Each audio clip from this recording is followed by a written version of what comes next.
This NFL Week 16 recap edition of the Sports Gambling Podcast is brought to you by Hall of Fame Bets, the sports betting research platform for parlays, player props, and game lines. Download the Hall of Fame Bets app or visit HOFBets.com. Use code SGPN to get 50% off your first month and start making smarter bets today.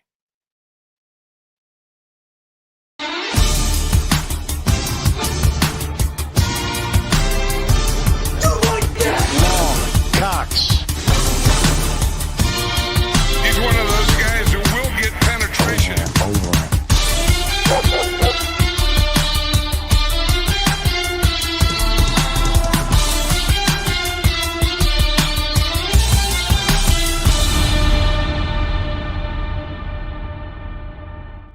Ooh, welcome everyone to the Sports Gambling Podcast. I'm Sean, second the money green with my partner in picks, Ryan, Real Money Kramer, knocking it out early here on a Week 16 recap episode Tuesday morning. Hopefully everyone had a very Merry Christmas. I know I did. The Eagles won.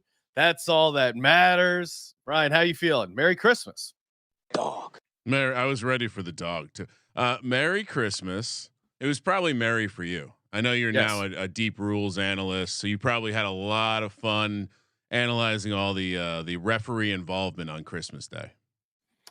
No, I mean, I continue to say, let them play. Don't call a bunch of stupid penalties, but yeah, I don't know. The refs seem obsessed with calling false starts, minor ball movements. What was the best by one? The center. What was your favorite Christmas Day bad call or bad referee involvement? Because I would nominate the refs sacking Lamar Jackson in the end zone.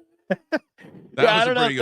That one's tough. Also, Lamar did run 20 yards backwards, and the ref tripped, and then that led to the safety.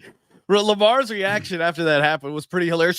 He got those real big eyes. He's like, you don't know what he was saying, but clearly he was fired up. I mean, that one certainly was the funniest, like literal ref involved in the game. Ultimately, it didn't matter. Ryan rocking the Refs Are Terrorists shirt. I looked at the merch store report, already selling a couple of those bad boys. Yeah, I mean, just in general, refs stay out of the game. That's been my point of view from the beginning. That'll be my point of view till I die. So personally, for me, my favorite was the part where the refereeing crew that was so focused on the 2-minute drill that they called a delay a game on a potential fumble in the first half when the Giants recovered it. But then in the second half, Saquon Barkley had to run the ball to the center of the field. So interesting. Maybe they just wanted to get out of there. I don't know. It was a weird day for refs. Yeah, not the best day for reffing, Ryan. But also, I did have a question. Some are asking, what were the Eagles fans booing at? Was it Jalen Hurts? Was it Nick Sirianni? No, it was the just play the team. calling. Okay. Just the team, but just frustrated with the team. But ultimately, hey, we got the win. We're 11-4, tied for the best record in the NFC as the San Francisco 49ers. I mean, that guy who bought the Brock Purdy MVP tickets on Prop Swap has to be feeling like, could you imagine the progression? Because he's thinking in his head, like, hey, all they got to do is just win this game. The Brock Purdy MVP, surprise, stay the same. Okay, 1 interception. All right, not a big deal. That was just one. Then 2 interceptions. You're like, yeah, they're still fine. 3 interceptions. You're like, oh my God. Well, if they can win this game, that might help as MVP. And then 4 interceptions. The golden sombrero for Brock Purdy, boy. Yeah, that is the progression. And if you listen to our future show on VSiN, I say get in on Lamar Jackson at 9-1 because if they beat the Ravens, beat the 49ers, which. Again, yes, I did pick the 49ers, but obviously that was just an attempt to jinx them. I did think the Ravens were going to win. That it was a good price to get in on the Lamar MVP. And then, of course, Ryan, if you want to tout some CLV early on in the talking summer, about my Ravens #1 seed? Is that what I was talking about my Christian McCaffrey MVP I gave out at 200-1 when we were doing the NFL team previews. So I would hedge that. If you have that as an option, I would probably cash out now on the Christian McCaffrey MVP price. But I don't know. What do you think, Ryan? Who ends up getting? It seems like it's a 2-horse race between McCaffrey and Lamar Jackson right now. So we in the off season, in the deep dark off season, we got And you. you have So Tyreek too, right? I was gonna say we got you on McCaffrey and Tyreek Hill, the only two positional players even being considered. I also think, Sean, making some notes in my NFL black book. I think we need to make sure that we're hitting the futures markets even earlier this year because Yeah. there's a ton of value like this. Look, I think you hold. I am not a big fan of selling out of a position. The McCaffrey one is interesting though. If you can really get some sort of hedge value from that, I think you absolutely have to move the ticket. As far as I guess any other position, I was kind of trying to think about it last night as I'm watching this game and thinking about how fun would it be if I still had a team with Sam Darnold and Ryan Tannehill in best ball for next week. But it does seem like no one's trying to win the MVP. I Yeah, mean, it is which weird. MVP candidate played well? Like Mahomes looked like ass. He's out of it. Josh Allen, I guess you could say, had the best game of the weekend. Yeah, but even I mean, they didn't handle that Chargers team. The Chargers were a live dog in most of that game. To me, here's the stat, because everyone talks about the Niners and their dominance when they're winning. But again, guess what was popping up last night? That stat about Kyle Shanahan come from behind victor. They're not equipped to come from behind, Sean. Lamar Jackson. If you had put it this way, if you had the MVP quarterback, wouldn't you be equipped to come from behind? Wouldn't you accidentally get one fourth quarter comeback? That's actually a great argument against Brock Purdy as being the MVP. Is if people are saying the offense isn't equipped to come from behind with all of those weapons, you got to wonder. But no, I think you come back to Lamar Jackson. The Lamar Jackson and the Ravens have now had a win probability of 75% or more in every single game this season, sans the overtime Rams victory. So they blew a couple games, but other than that, I think you at this point have to say Lamar and this team are the most dominant. The defense certainly helps, but what MVP candidate doesn't have a good defense on their side? Yeah, I mean Lamar. Yeah, obviously is the front runner for a reason. If you had to hop in now, I guess I would take Lamar.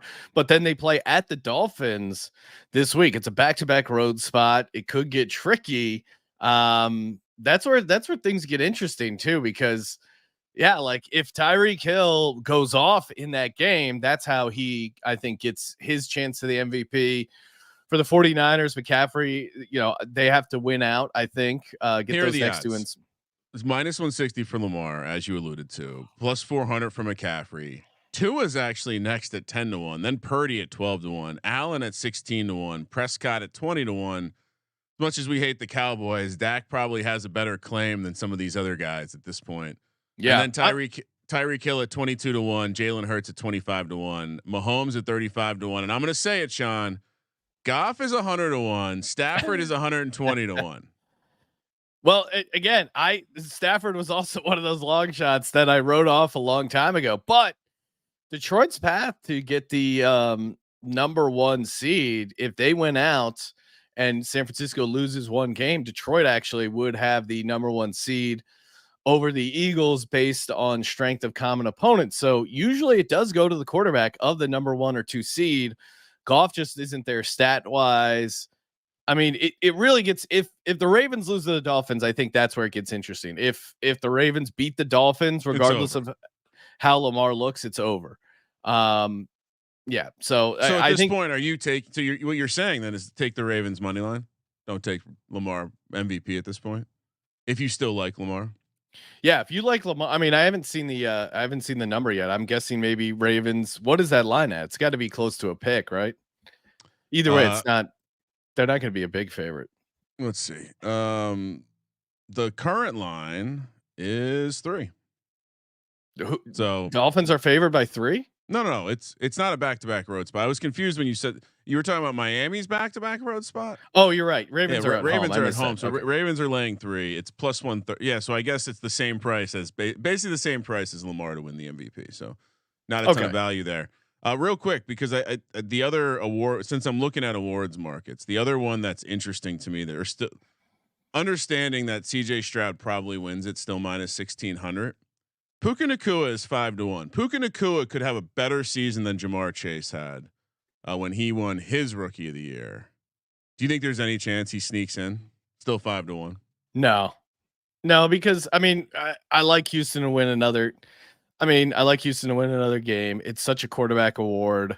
I don't know. CJ Stroud would have to lose both games, I think, and look bad. You know. In some ways, like, I guess the concussion helped the conversation, but it does seem like he's almost certainly going to win. And I think even just from a futures perspective, let's see the Texans as we stand today. Even they're not even being listed as miss playoffs, but I don't think it matters as much for him if they make the playoffs than it does for the I think. Ryans. Well, I think if you're a rookie quarterback and you get your team in the playoffs, you're automatically winning offensive rookie of the year. So, I mean, I like their chances to get to the playoffs. So I think you got to still like CJ Stroud rookie of the year. All right. Ryan, before we get to recap, we should also talk a little Circa Survivors. That's down to 10 people, but of course, we're brought to you by PrizePicks. Love some PrizePicks. PrizePicks is so fun. All you got to do, go to prizepicks.com/SGPN. Get that 100% deposit match up to $100. So fun getting down on your favorite fantasy projections, a little more or less. You can do the cross sport promos. LeBron James, Travis Kelce, who now is apparently cursed by Taylor Swift. Not a good. I mean, the Chiefs team they're 9-6. They I don't even know if they've locked up the playoffs. I thought they would have, but I don't know. Like if they lose both games, there's a chance they don't make the playoffs. Patrick Mahomes has never played a road game, and this is really, PrizePicks. It's really fun to play these last couple weeks in the NFL because you have teams that are eliminated, teams that have so much to play for, teams that have nothing to play for, young guys getting involved, random vets getting a look. Very fun opportunities in the PrizePicks market. And of course, get the 100% deposit bonus, prizepicks.com/SGPN. Kramer, I do think we should talk Circa Survivor just a little bit. I saw. Wait, yes. We have that, and we have a caller. So I'll give dealer's choice. But yeah, let's get the caller on the line. All right, let's bring him on here. Friend of the program. I did decide. I have as the arbiter of the Serial and Sean bet. I did decide on what that will be, and I see that Serial finally got back to me. So we will be sending Serial his mystery prize for beating you in that heads up bet. Yes. Morning, Serial. What's up, fellas? Man, how you guys doing? You sound chipper. Yeah, I'm awake. I got to go to work soon. Nice. Yeah, we got the morning Serial here. Yep. Kramer, man, it was so close, dog. Almost had it. You had him on the ropes. I understand it's tough to beat Eagles and Zebras in the same place, Oh, I will say, like, classic Cowboys fan whining about the refs. I was watching the game, and it's the classic, like, all right, well, they're not going to compete, and then the game starts the way it does, and it's like, all right, whatever. Let's see how this defense looks against the Eagles. That really what I was most intrigued about watching was that I knew that the offense was going to struggle against the defense, but let's see what the defense was having some nice plays. If not for some relatively fortunate outcomes on some like gotta have it plays. I thought the Giants played really well. And yeah, if only the refs knew they had to run the ball to the center of the field and spot it. Delay a game, weird false start, like just a lot of weird penalty. It wasn't just on the Giants, but I mean the Eagles got a bunch of bad penalties too. That's why but no. But Sean, it directly led to 3 points at the end of the half that shouldn't have existed. And then so wait, you don't think you should call a delay a game if they're holding the guy down? But that's not what they called it for, Sean. They call it for? The ball came out and Okereke recovered the fumble. Secondly, if you go watch the tape, there's no way that he was going to run the ball to the center of the field in 4 or 5 seconds. It's not so much what happened. It definitely impacted points, but it's more the juxtaposition of how they were handling it in the second half in a very similar situation. So yeah, I understand why you call that delay a game. I've never seen it called before, and it did look like Hurts fumbled and Okereke went to recover the fumble. So I'm not sure what you're supposed to do there. Oh, I have seen that called before, and if you're laying on top of the guy, letting him that's get not up. What they called it for. What are you talking about, Sean? They called it because he grabbed the ball. So you'll get your grabbed the ball while he was on top. Just like the Cowboys. He fumbled, Sean. What are you talking about? He didn't fumble. He was down. Oh my God. The ball squirted out and the guy went to recover the fumble. What should he have done there? No, he didn't. Bobby Okereke was not on top of Jalen Hurts. He was on top of the ball. Again, Okay. it directly led to points. Sean, are you denying that? No, I mean, yeah, the Giants shouldn't have delayed the snap of the ball. Got it. The Eagles weren't going to get the playoff. Got it. No, so you don't think he did anything he wrong fumbled there? the ball, Sean. He dropped the ball on the floor. It turned out his knee was like he was down by contact. Yeah, he was down, and then he laid on top of. He was. You don't think he was delaying the game? Okay. I'm not engaging this. Yeah, Serial, don't how you engage him doing? more. Yeah, Let's it's look not forward, even worth fellas. Let's talking to him look about this. I Steve, now I'm I looking understand why. forward. If Easy calls in, or if he can hear me, dog, I'm ready. We got a home game coming up where we have been undefeated the last 15. Lions ain't winning that game. Give us full attention. Eagles need to play better, or they're going to have a rude awakening in the playoffs. Yeah, they're going to be one and done. All this Yeehaw, we got such a good team. They're going to be one and done when they play a good team. Serial, where are you getting all this confidence? You guys look bad in back-to-back road games. Yeah, I have just enough confidence to know that if we have to continue to go on the road in the playoffs, might be an early exit again. Yeah. So I don't know why you're chirping off.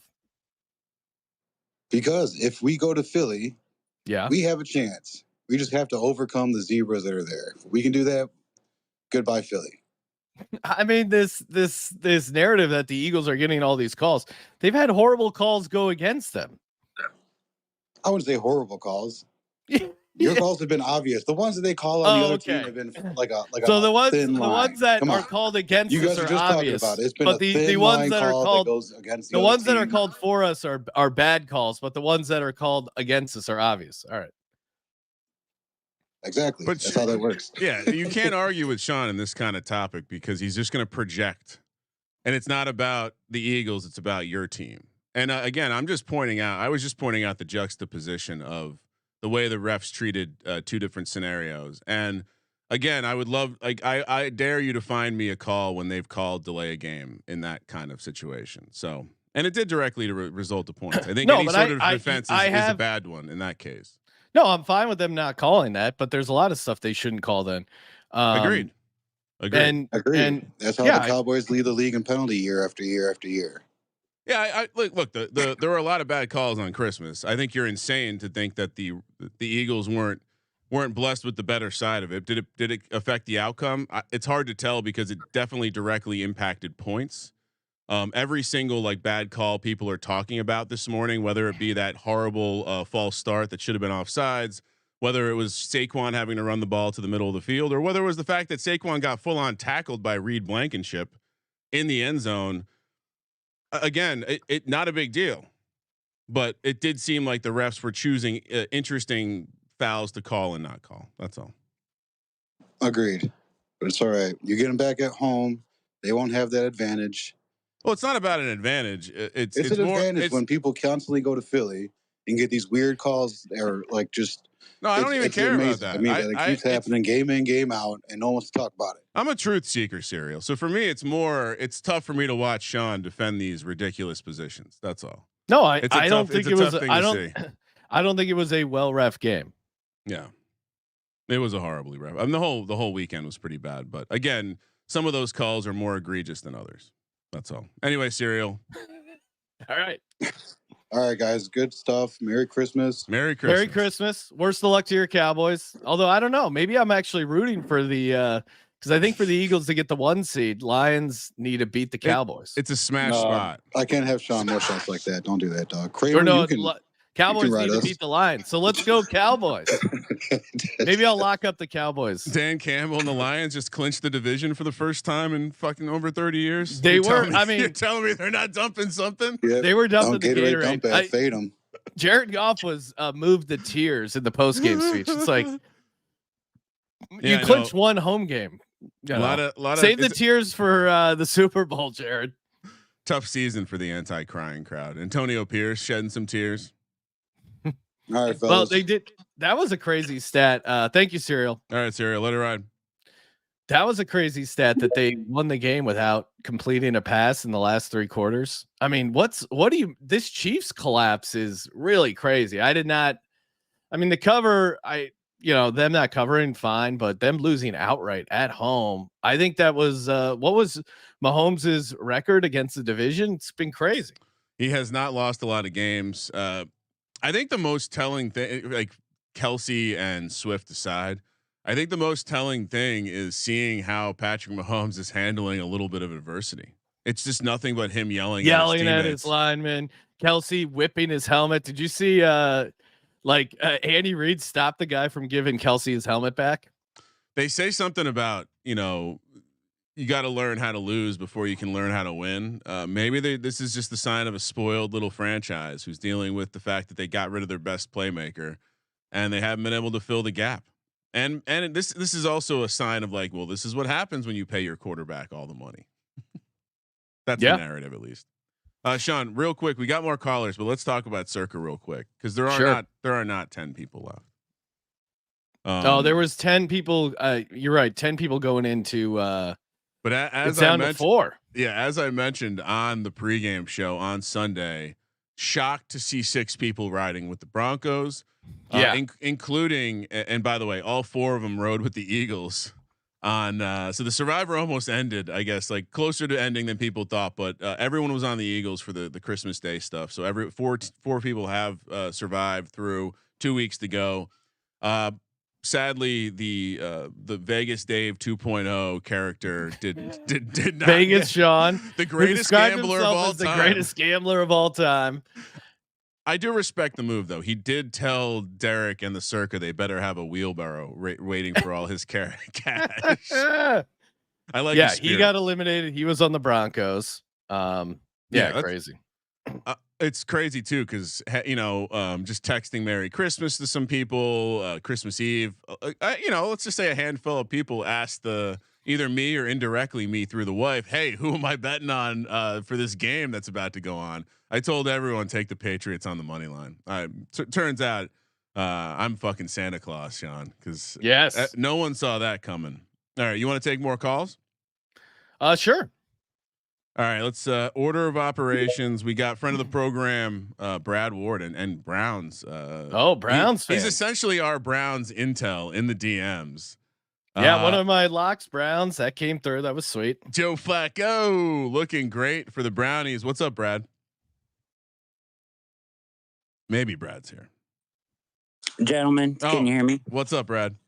What's up, guys? Do you guys have Flacco fever? Oh my God. Yes. I wish. Dude, Flacco looks good. Flacco fever seems like the kind of thing you get after a spring break trip to Acapulco. Well, it was down in Fort Lauderdale. But you all have great memories from it, even though it hurts afterwards. We were on. At least I remember being pro Flacco immediately. Like that first game took the Browns. I think I started him in DFS. Couldn't quite get that win against the Rams, but he looked. I mean, eye test. He immediately looked pretty good.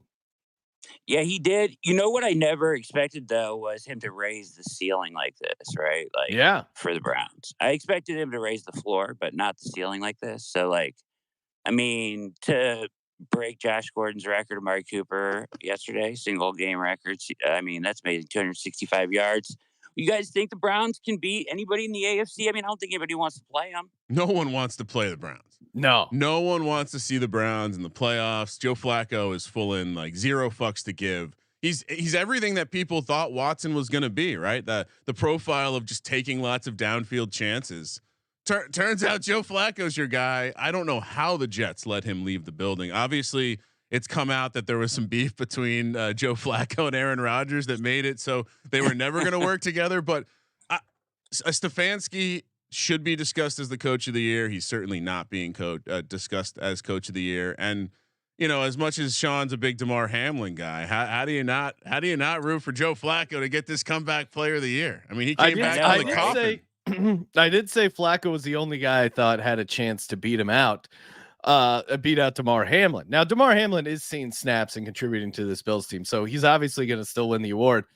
But Ryan, what about Browns to win the AFC at 17-1? I mean, to Brad's point, this team is frisky. They play good defense, and Joe Flacco kind of reminded me almost of a Nick Foles-esque run where he is just has nothing to lose and just lets it rip. They got a decent running game. Maybe they get some of these guys healthy. Brad, you have to be pretty excited, right? Yeah, we're fired up, right? Like, hopefully they can lock in the 5 seed. Thursday night will be crazy at home to clinch playoffs with this team.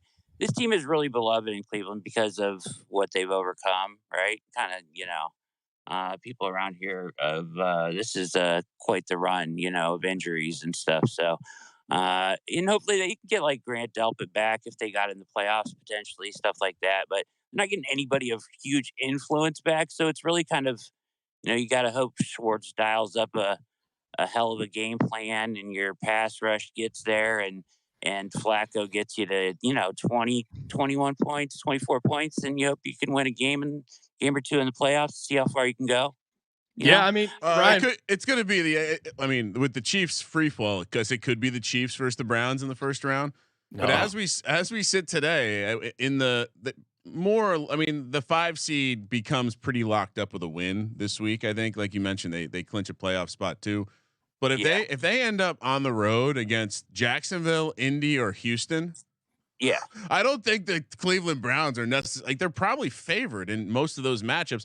I would imagine Trevor Lawrence coming over to Joe Flacco's house like he's the cool older uncle. And just Trevor Lawrence, he passes out after 3 shots at Captain Morgan's. Joe 100%. Flacco's just looking at him like, you pussy. Well, we talk about Stafford going back to play Detroit.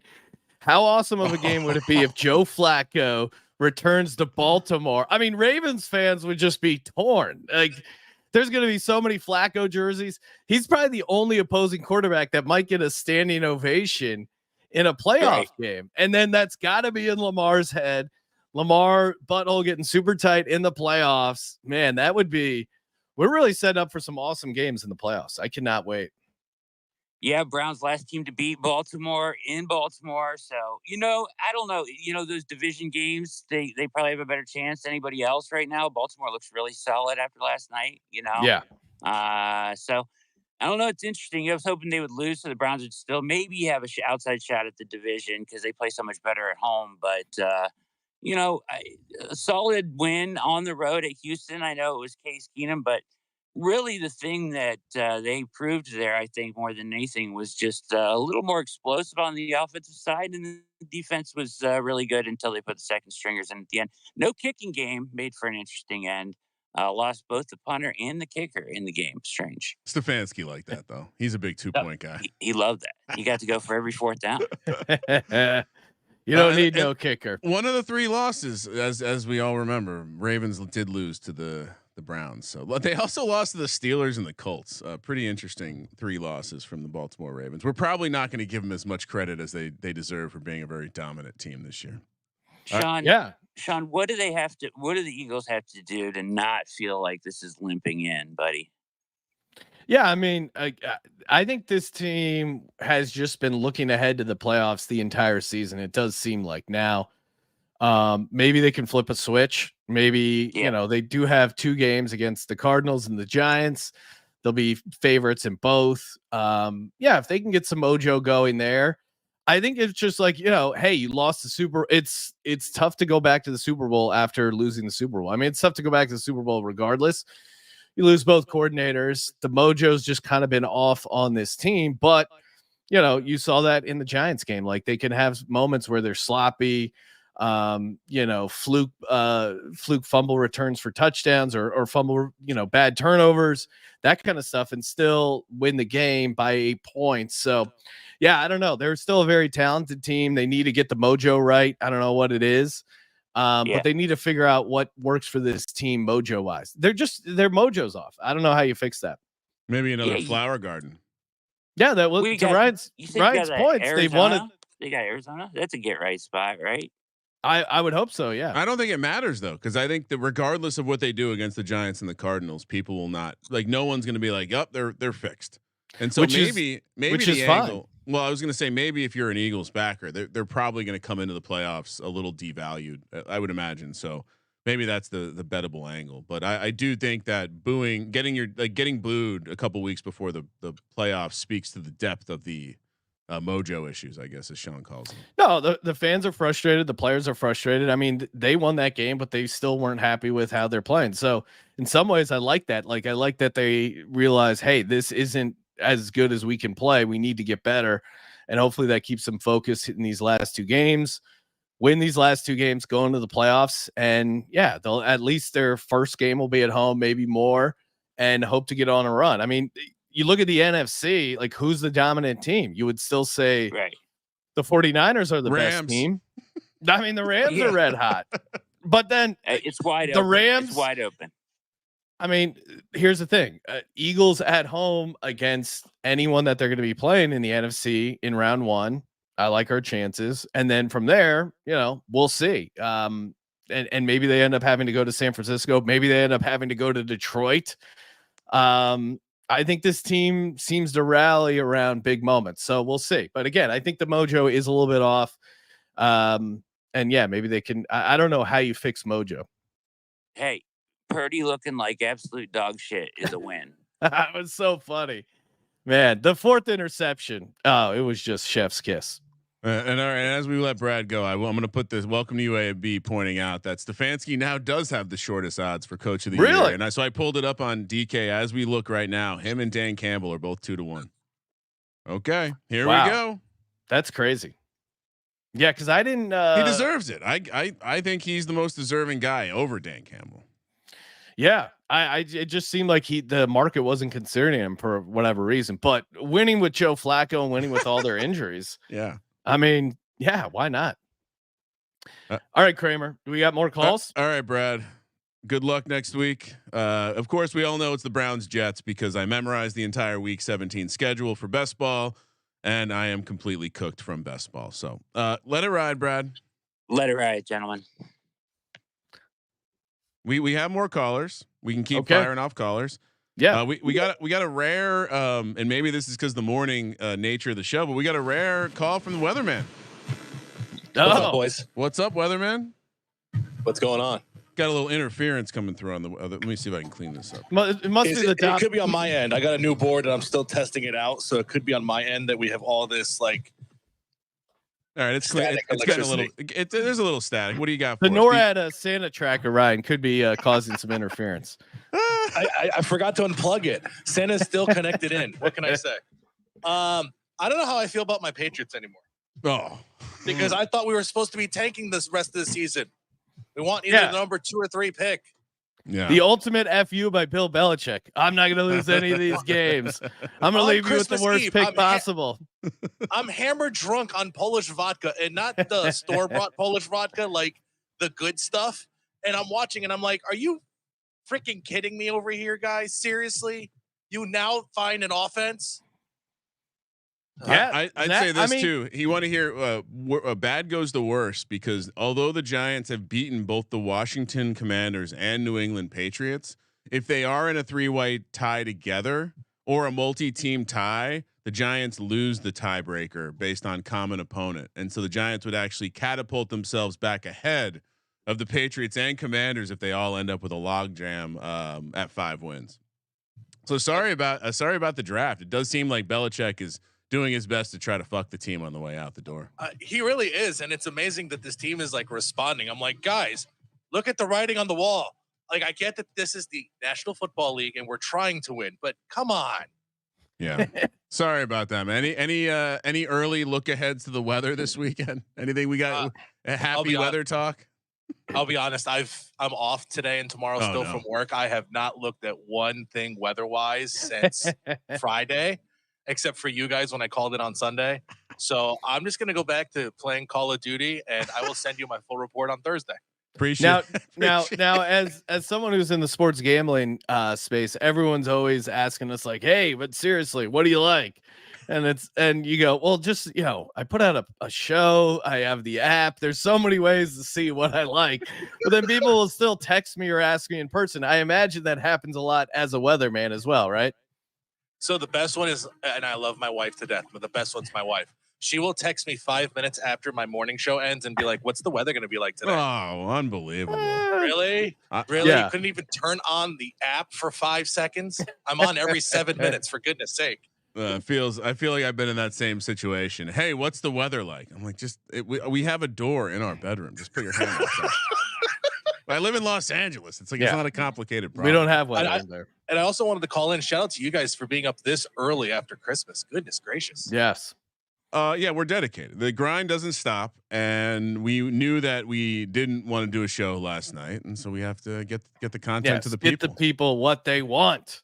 Can I also tell you guys, I was up in Connecticut for the holidays, and I didn't know that like the other gambling apps were open. So as I was losing all my bets on Sunday afternoon, I opened up the blackjack app and made $500. Now we're talking. That's the Brian, way. play the DJs only sound effect. Oh boy, this is not prepared to have to hit a button. If only I knew where it was. Here we go. Bottom middle. Legends only. I mean, what am I gonna do? I've been there before, but at real tables, virtual tables, what kills you about going on a blackjack run is you immediately are like, what the hell? That was the best 15 minutes of my life. Why don't I do this all the time? Yeah, that's literally what I was saying. I was like, why does this all work now? When I'm sitting at the $25 blackjack table 5 minutes from my house, I can't win anything. I'm sitting at my parents' house on my phone. I'm winning every hand. Blackjack gods works in mysterious ways. Appreciate it, Weatherman. Let it ride, man. Hey, let it ride, boys. Enjoy your time off. Right. Hey, Ryan.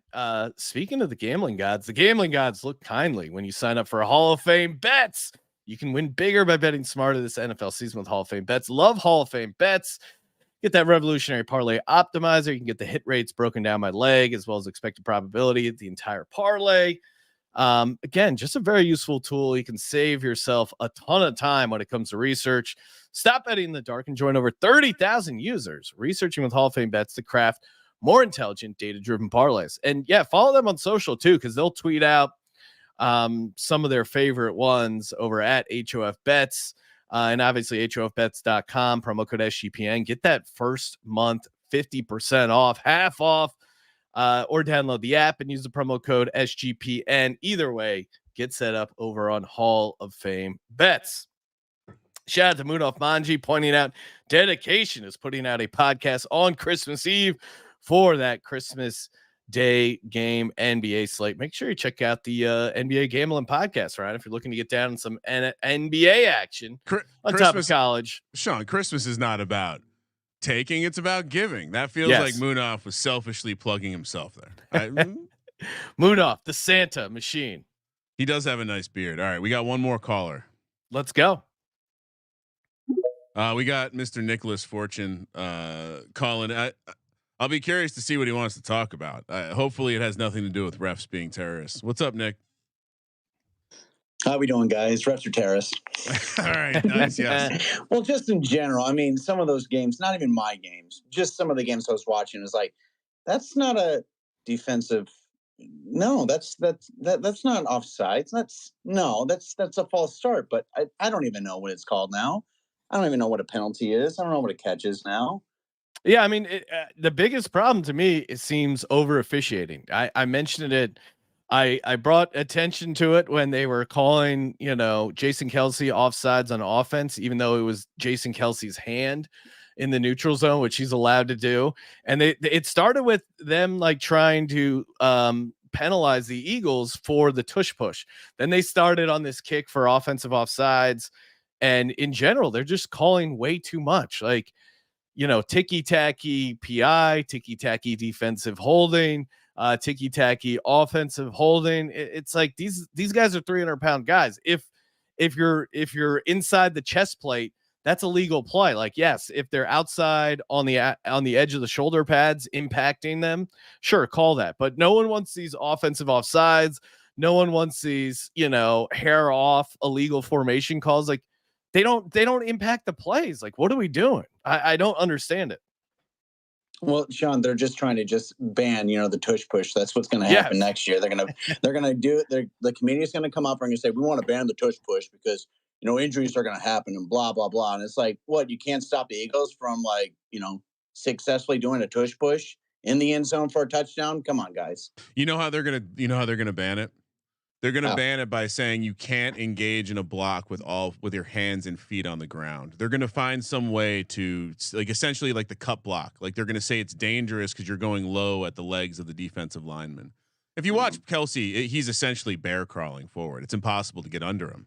And so that's how they'll probably attempt if they I don't think they're going to get rid of it though. I don't think it's this widespread. I mean, the widespread issue that's come out of the tush push is like Sean's saying is you're overthinking the line of scrimmage. Let's just get back to calling false starts when guys like Lane Johnson kick their legs out a full second before the snap. Let's get back to calling offsides when it's clearly the defender. Let's get back to having some clear bias towards usually the defense is offsides and it's not going to be some random false start from the offense. To me, that's the way, like, get back to doing that. There wasn't a problem with that. I don't know what the problem was. The Eagles have run the tush push 30 times on the season, and we're trying to categorically alter the way that we call games because of it. That's fucking stupid.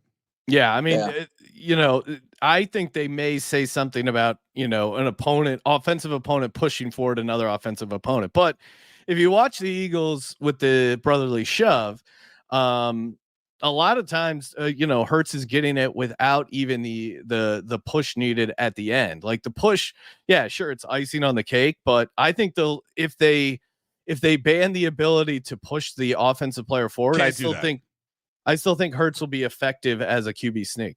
Can't do that. And it used to be illegal, and that didn't stop Reggie Bush from pushing Matt Leinart into the end zone, and it didn't matter. I don't think you could, players push each other all the time. You can't. Especially if it's a big pile, it would be really tough to officiate. Like, why are you making these refs' jobs harder? Now they have to have a laser here to decide, the line of scrimmage. If a guy's blatantly offsides on the defense, call it. Other than that, warn the guy, tell the guy, hey, get up on the line or back off, and move on. To me, it's more like the more important penalties are the movement penalties, not where you're lined up. The reaction time and even with these world-class athletes, like their 10-yard split being impacted by being 6 inches forward is not going to be anything more than, it's going to be microseconds. And so your impact to a moving player is probably going to be bigger. So when say like Jalen Carter jumps off sides, let's not find a reason to call a penalty on the offense just because he was so clearly through. Like someone must have drawn him off, right? But I think just get back. Like stationary penalties don't need to be called. I think that's like a starting point there. Like let's try to avoid throwing a flag when we're not actually playing football. Yeah, Nick, you called in. How you feeling about your Niners? Hopefully you didn't have a Brock Purdy MVP ticket. Oh, I was so happy someone did cash it in because I'd do the same thing as well. I'd cash it in, but yeah, we looked like trash yesterday. I think the biggest news out of that game, besides Lamar should be MVP. That we'll get to that in a second. Looking at this, Trent Williams is going under an MRI for a groin injury. That's huge. So that'll be huge for us. So keep that in mind. Thoughts and prayers for you, Nick. I would hate to see Trent Williams not available for the 49ers. I mean, he'll still be at the parade, I assume, but to not see him out on the field. Would the playoff committee consider this impactful enough to maybe withdraw them from the playoff contention? I wonder if they are not the same team without the left tackle. So I do wonder if it's going to be the same postseason without the college football. With time passing, the college football people are so dumb. Anyway. Yeah. My uncle, who knows nothing about college sports, is just like, tell me why Florida State didn't get in. Is it gambling related? I go, no, I honestly don't think it was. Like, people are going to gamble on those games regardless. He's like, it's got to be gambling. That's the only. I go, no, I honestly don't think it's gambling related. The layman does think gambling is the root of all evil. When you dip your toe back into civilian waters, you realize that most people don't love gambling like we do. Like, wait, you're telling me, so this is a direct quote from a holiday conversation. So you're telling me I can bet on the player to score the first touchdown? I go, yes. My sports writer that I like the most told me same game parlays are not good. Yeah. And that they're stealing your money. I would go, well, yeah, I mean, our advice always has been on these, take a long shot a la Easton Stick to score the first touchdown at 30-1 versus, putting together 8 legs of even money or like -200 stuff that gets you to 30-1. Cause you only need one thing to happen. Like I don't know how it's not reflected in the odds, but anytime you had like crazy amount of legs, especially in the NFL, like you're just giving them one chance to get screwed. You're describing DFS basic strategy right there. Reduce the amount of things you need to get right. Yes. And yeah, I sure. And we're crushing it. The reality is that we're just bringing the value to the people, Sean.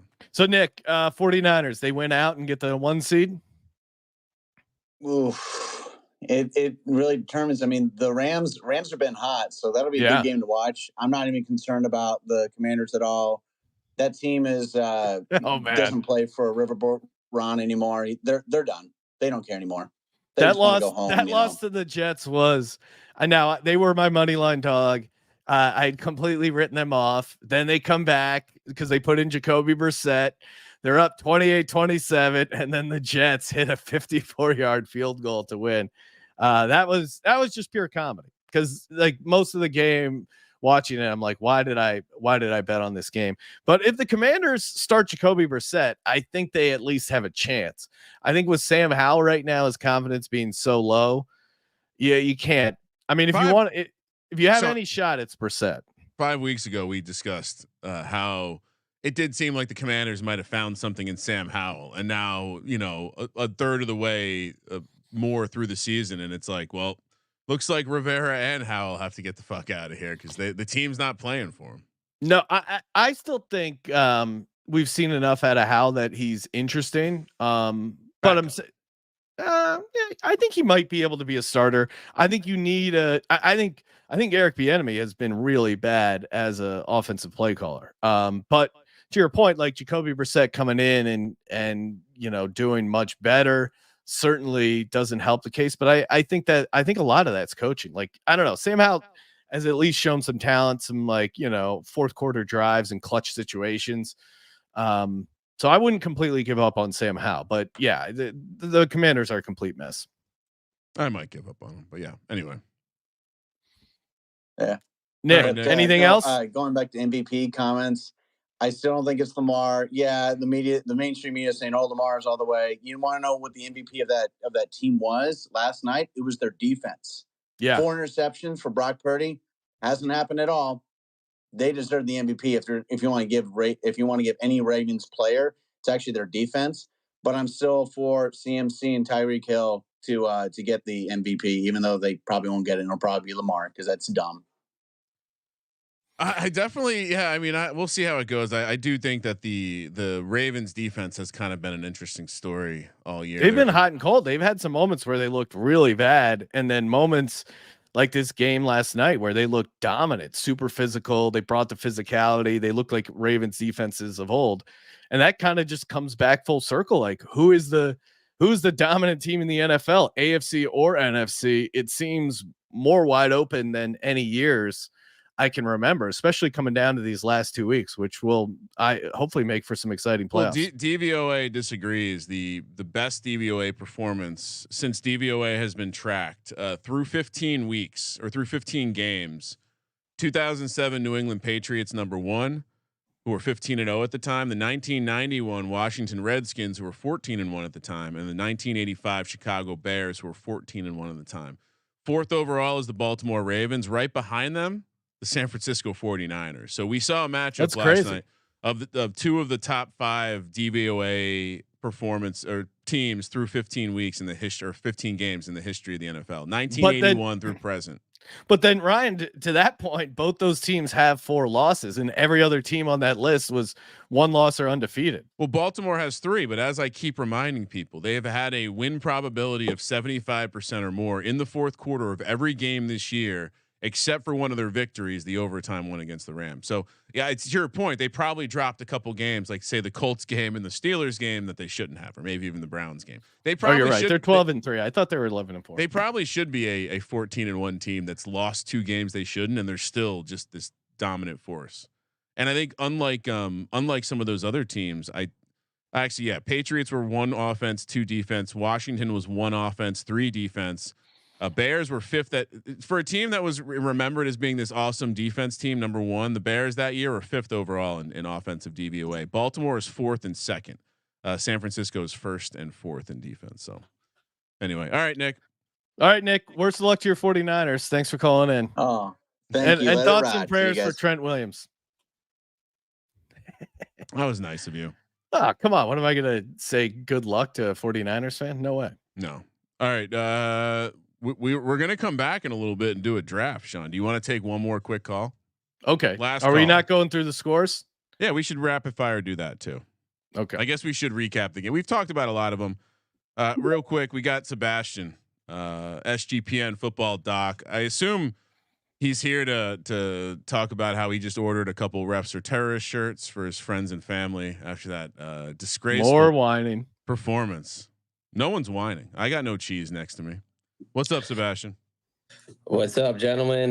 Merry Christmas, Merry Kwanzaa, Happy Holidays, all Happy the good holidays. stuff. Yeah. Nice.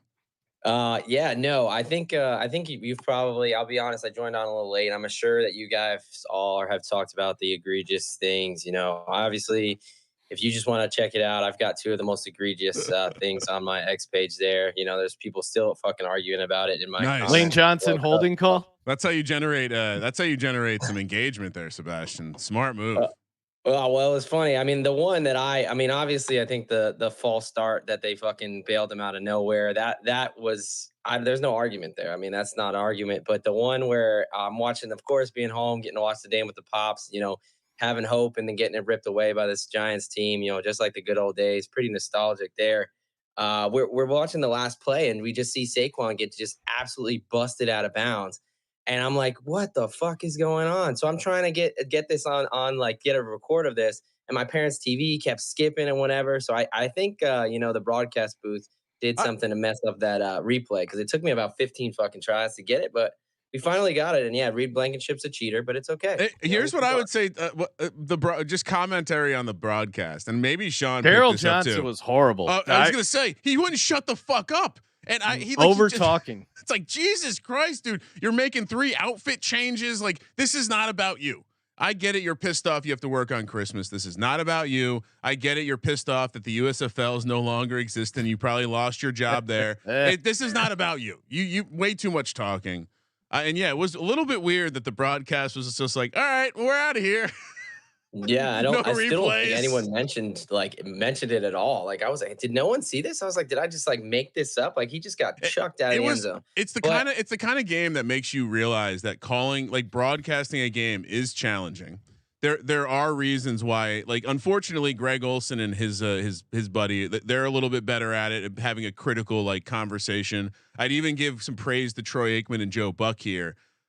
Just an unbelievable. Like I used to love Daryl Moose and Goose. Kenny Moose and Goose. Sorry, Kenny Moose and Goose. And ever since they lost Goose, it's been the Moose show. And I'm going to be the first one here that says we need to cancel Moose. We need to get out ahead of it. Yeah, he was honestly he was on my list of least annoying Cowboys. But last night's game, it was unbearable. And then he was.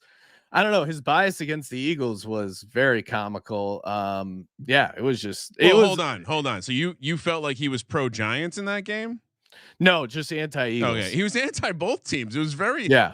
Any chance he could to like take a shot at either team, it was like. Yeah. It was weird because typically the broadcasters tiptoe around that kind of stuff because they don't want people to hate them, right? Like that's the goal. Don't hate me. Yeah. Fuck Moose. No. Yeah. I think he was just over talking too. Yeah. He very clearly was like, no matter who wins this game, both fan bases should be mad that these teams, blah, blah. Like it was just like, all right, dude, what the fuck, man? But no, I think we celebrate the fact that 2 teams were eliminated from the playoffs last night. Clearly the Giants just, moving into the top 5 draft pick, and the Eagles. Congrats. There's no way in the world they are gonna do jack shit in the playoffs. So I think that we celebrate bulletin that board fact material. that their defense is terrible, and Jalen Hurts he has a turnover problem. Let's be honest. I mean, I agree. He has had issues with turnovers, but that pick 6 was not his fault. I mean, Dallas Goedert fell down. The ball went right to the Giants defender. I don't think that was. Yeah. I'm getting dizzy here. You don't think that was a bad throw to the outside there? No. Okay. No, I mean not that one, but the one that Isaiah Simmons dropped should have been a pick 6. That one was, oh man, right. that would have really. I agree. He's had issues with turnovers, but the one turnover he had in this game, I would say wasn't his fault. No. Well, yeah, we can we'll see what happens with Jalen Hurts down the line. No, I mean, yeah, I he's want to not get your he's guys' not playing his opinion. best ball. Oh, sorry, go ahead. No, he's not playing. I mean, he's certainly played better, last year or even earlier in the season. I just think they're asking him to do too much. I mean, I guess with the offensive line being beat up, but I mean, in most cases, you guys typically were so good last year because you could just run it down the throat. I mean, you saw it kind of in that last drive against the Giants. Like, that's where you guys were good. Just lean on both your offensive line. But I mean, I think they're asking him to do too much unless he thinks he's trying to do too much, and that's just not the type of quarterback he is. Put your head down. Yeah, but he did make a couple high level throws, like that 3rd and 20 was a very good throw. See, that's just typical Giants shit, man. Give you all the hope, down by 2, 3rd and 20, and let up a 32-yard ball right over. That was a good throw. It's a good throw. That was a hell of a ball. Yeah, I mean, go ahead. Real quick, your guys' opinion on I'm looking at some of these Super Bowl odds here. Because I mean, I just think this playoff race is so wide open. Talking about some teams that are maybe some sneaky values this week. People looking to pick up some futures.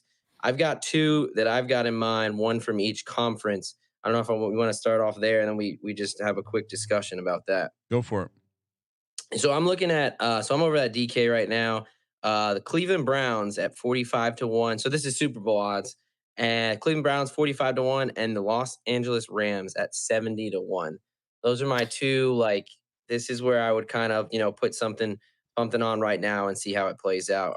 What are you guys looking at? Anything past like the top 4?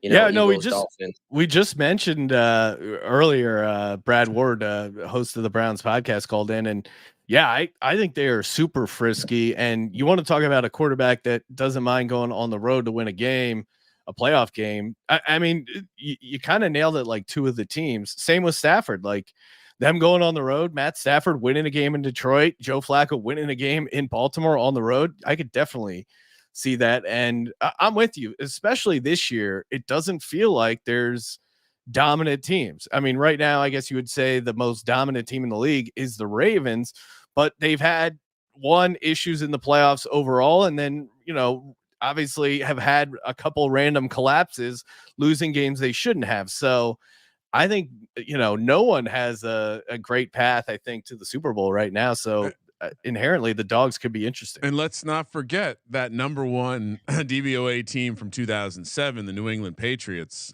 They went on to lose to a wild card out of the NFC. I think to me, the Stafford Rams angle makes the most sense because Ryan, if you had to choose Browns or Rams going on a run, which one is more intriguing?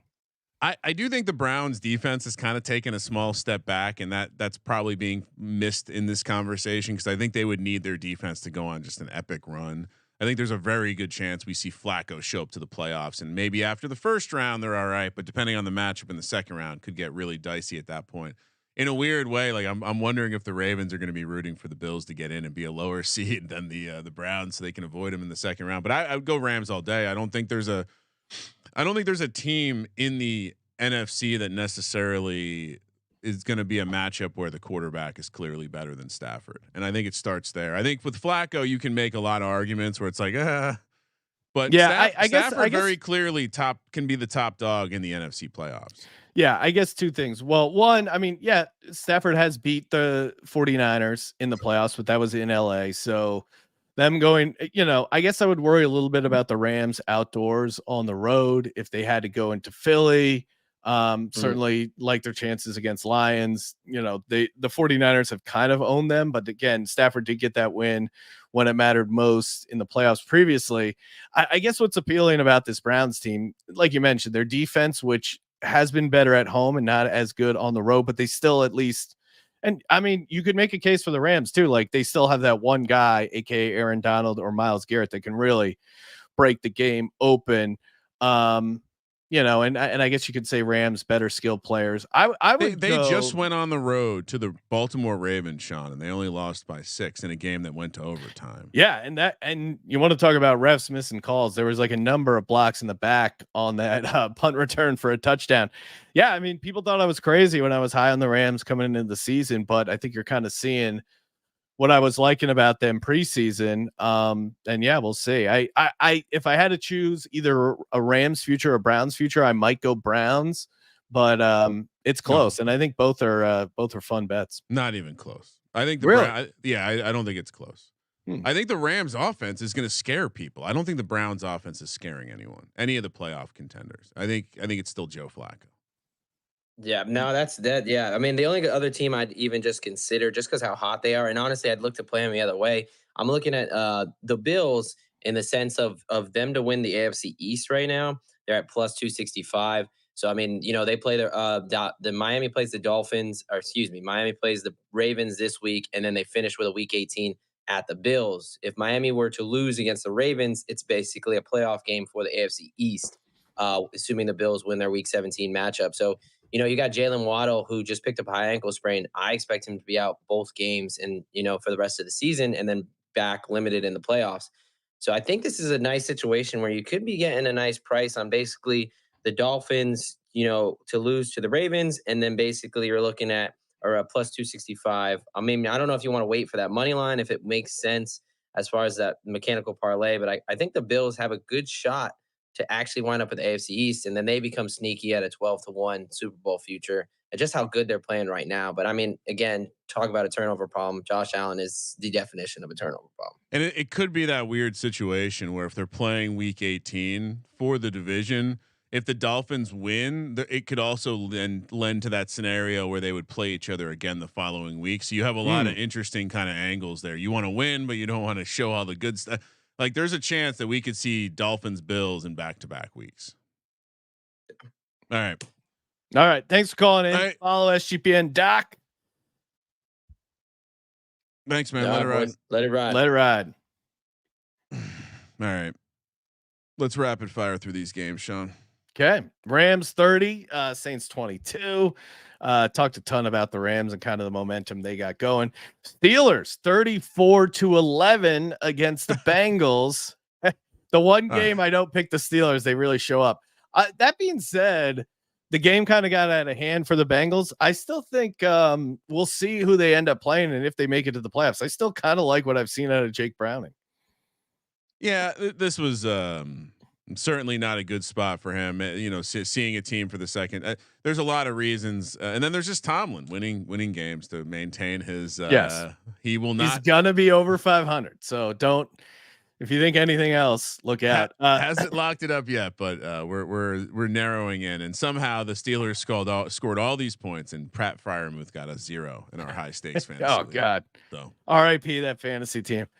Chargers 22, Bills 24. Bills eke out the victory.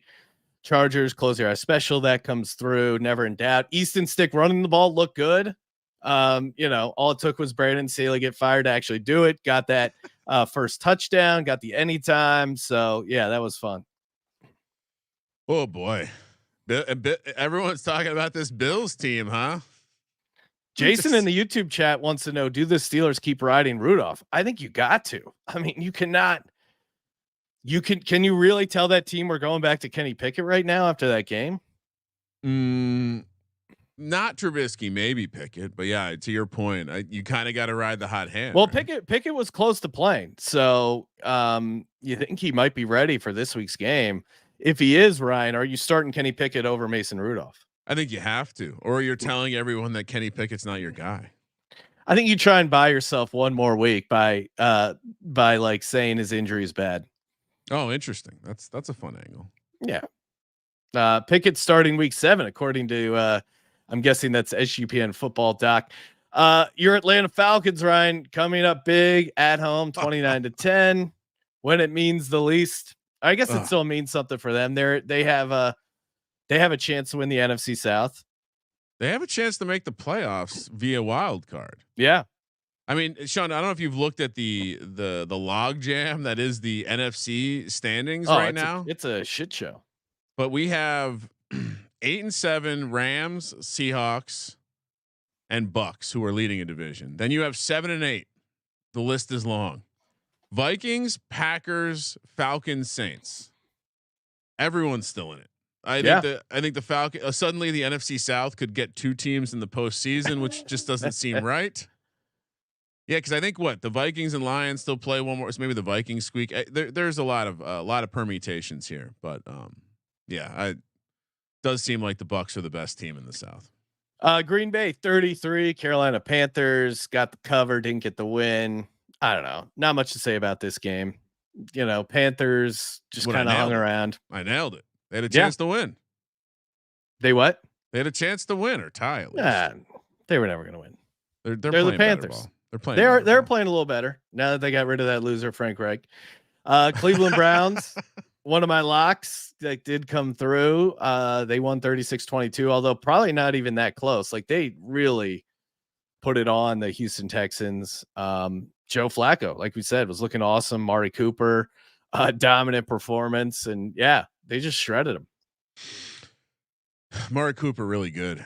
I think someone pointed this out, but I think the Cowboys traded him for a 5th round pick. How's that working out for you? What are you doing? Tyreek Hill and Amari Cooper leaving teams that are competing for Super Bowls in their prime is going to be looked back at as just a egregious mistake. Seahawks 20, Titans 17. This was a loss when we picked it on the Titans. Depending on when you bet it, though, it may have been a win for the Titans. I think it closed at 3.5, so maybe a push in there. Seattle got the late touchdown. No, neither team looked particularly good, although Derrick Henry seemed to come to life a little bit. He still looks washed up. He did have a better game. Perhaps it was just the opponent.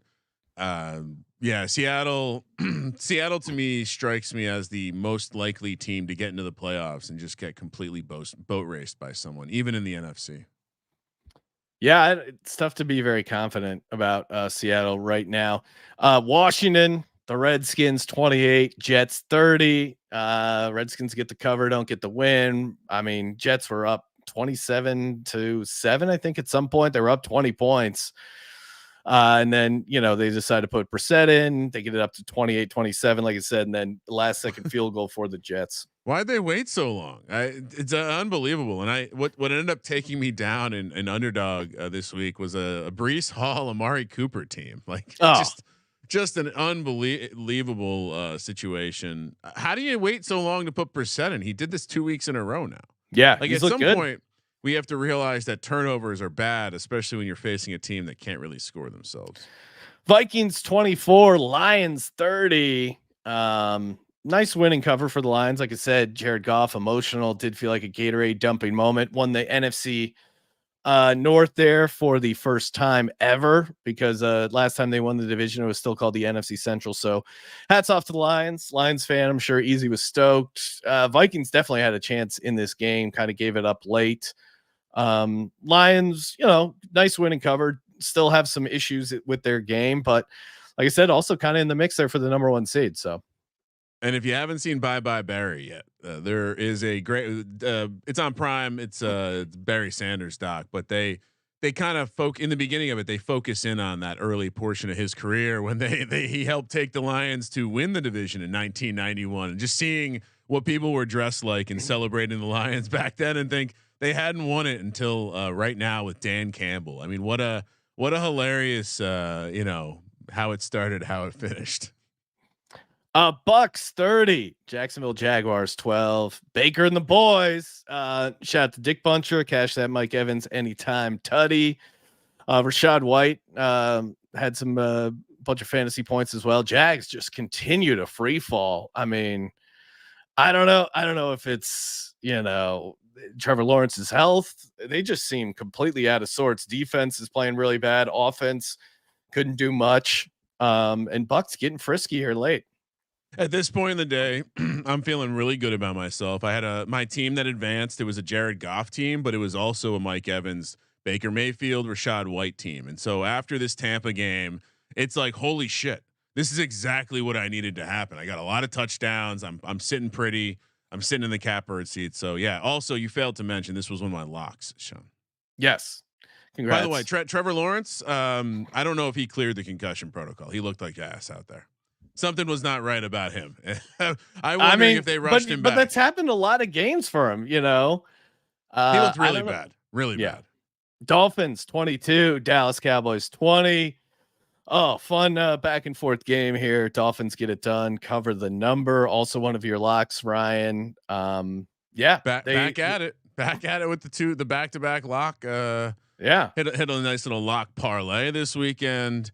Little fortunate here, but once again, we highlighted the spot. We thought the spot was good. The spot came through for us. Another 2-point victory. Bears 27, Cardinals 16. Bears always in control of this game. Fields almost got 100 yards on the ground. And Bears have closed out the season strong. I really don't know what you do with Justin Fields. I mean, I would lean towards trying to build around him, but I guess I see the appeal of drafting a Caleb Williams and getting something for Justin Fields. I wonder what you get for him. I mean, you're not trading him for a 3rd round pick. You're not trading him even like, are you trading him for a 2nd round pick? It's very interesting to me. I understand that there's some generational talents in this pool, but if I'm a Bears fan, I'm not trusting this front office right now. They've made some questionable moves. And so, I don't really know what I think whatever they do, we're going to kill them for it. So I'm just getting ready for that. I would stick with Fields. Trade for some load up on a ton of picks, get a bunch of stud offensive linemen. I mean, their defense has been playing really well. I think if you give Justin Fields Marvin Harrison Jr., that might be a formula that actually works for them. Or the offensive line. Like, again, what if you just built a badass running team and continue to invest in that, and you play good defense, you run the ball? Oh shit, you're the Chicago Bears. Makes sense to me. We got the Broncos 23, Patriots 26. Killed a lot of people in the Circa Survivor. Almost a comeback victory here for the Broncos. Couldn't pull it off. Broncos kind of looking frisky, but looks like they're going to come up just short this season. Certainly looks like they crescendoed in the middle of the season. It's like peaked at the wrong time, right when Peyton was in the peak of ripping that bong, and then this is the exhale where he's like, all right, time to go sit down on the couch and eat a snack.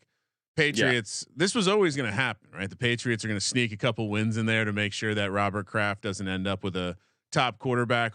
This goes all the way back to when Robert Kraft traded Jimmy G away from Bill Belichick. He does not want this man to get another franchise quarterback. So if I was a betting man, Patriots win at least one more game down the stretch. Chiefs 14, Raiders 20. Chiefs losing outright at home. Bad loss here for the Chiefs. One thing to not cover, but losing this game kind of inexcusable, and tons of drama down in KC. Certainly the ratio of like petulant child behavior has gone way up in Kansas City. All the commercials, all the fun stuff. So all of a sudden that commercial where they want to change Kelsey's name to Maato isn't quite as funny when you're 9-6 and you're making a sweater -160 division bet here. Still looks like we'll be safe. But if I'm a Raiders fan, I will be very upset if they don't hire Antonio Pierce, because dude, they're playing for him. Well, not only are they playing for him, but he's shown that he can be a delegating OC, dealt a shitty deck of cards, and he's still dealing with it. Coming up with big wins. I think you got to measure the wins and the losses. So it would be a bummer if they didn't keep him on. It seems like he's earned the job. Yeah. Next up, we got the Eagles and the Giants. Felt like we kind of hit on that. Giants got a lot of fortunate calls. Ended up losing the game 33-25. Eagles win, and now 11-4. Yep. Giants up to the 5th pick overall for those keeping track. And like I said, they have a weird tie-breaking phenomenon where even though they own head-to-head tiebreakers over Arizona, Washington, and New England, they do not own the group tiebreaker over any of them. So they would actually catapult up. So Caleb Williams still in the cards. Road test saying, don't forget to talk about what a scumbag Brock Purdy is. Love this guy in the chat. Yeah, Brock Purdy laid a Brock Turdy Sunday night or Monday Night Football. Ravens roll 33-19. I can't remember another game where a guy single-handedly destroyed his MVP odds like we saw with Brock Purdy. If this was Lamar Jackson, let's say the roles were reversed in this game, what would the narrative be? I think the narrative would be Brock Purdy -500 for the MVP. Yeah. Yeah, I mean, we can talk about stats and scores and all this stuff as much as we want, but really it goes to the quarterback of the number 1 or 2 seed. And then, kind of some little bit of eye test in the head-to-head thing. So that's why when we were talking about Lamar, it's like, hey, if they beat, I said if they beat San Francisco in San Francisco, he's going to be the odds-on favorite. Now, I didn't think it was going to be this bad looking for Brock. But like if the game was a little closer, I think, the fact that they lost because of Brock so much with the 4 picks, I think that's really why you see the crazy odds swing. I think if it was like a close game and Lamar and the Ravens like won by 3 points and, Purdy throws 1 interception, I think it's a little bit closer, but it's still Lamar's definitely going to be the favorite. It is fun, like, because it's literally the one argument as to why Brock Purdy is not the MVP. Like, if this team was so great, if this if everything was so great for this team, it's just the quarterback has to execute. Isn't him throwing 4 picks and them getting their ass kicked just proving he's a game manager? Because when he doesn't deliver the ball to the appropriate person, they suck. And not only do they suck, they had no chance of coming back. I think that was the thing that stood out to me in this game. And we kind of watching it in the background. It didn't ever strike me, like, even early in the game when the Niners were playing well-ish, they were still like the Ravens were making mistakes, and that was the only thing kind of giving them hope. And the second the Ravens punched a couple in the end zone, it was like, oh my, this is not even close. I mean, for a team that is so elite to some people, they really got boat raced at home in a game that mattered to them. Very bad performance by the Niners. And like you said, the NFC is a real dumpster fire right now. Yeah. And the AFC, the only team that looks good is the Ravens, who had some moments earlier in the season where they fell apart. So, which is going to, what's up? I think that's a little nitpicky. I'm with you. Like, they lost 2 games they shouldn't, but they're 12-3. They should be 14-1. I think they are clearly the best team in the NFL now.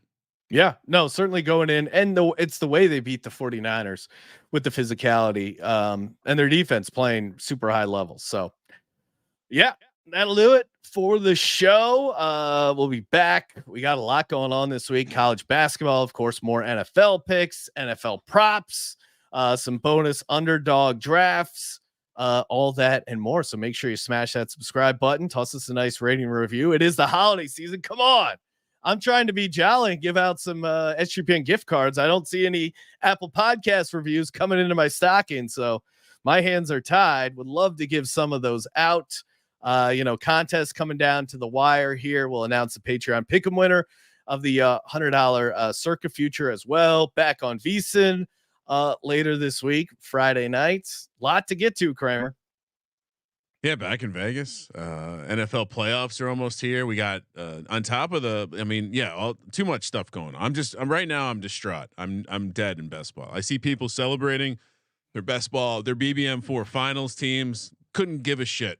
I don't have one.